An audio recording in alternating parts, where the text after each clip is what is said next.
Cadê mais?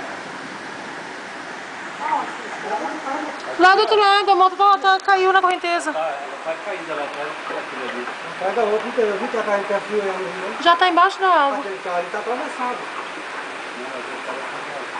Não. Ah, tá.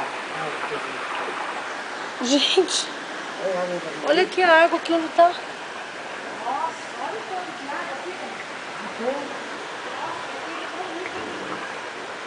Isso aí é a calha. Não aguentou.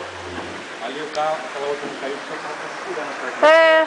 Mas tá tombando lá. A outra, lá escorrendo o carro, lá cai. É, ela tá. Uma caiu e a outra tá de pezinho, mas só porque tá encostada no carro. Esse Fusca tá descendo? Tá. Ele tá descendo, né? Mas lá tem uma moto, lá no carro, lá dando sinal lá. Lá tem uma moto.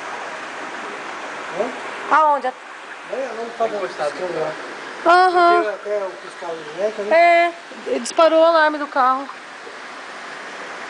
Caraca, O vidro tá balançando, ó. Acho que é o meu carro lá. Já tem um lugar aqui, tem Você já pegou e já achou que Gente, era o vidro tá balançando muito.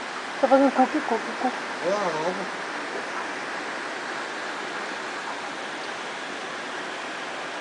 Caraca, diabo.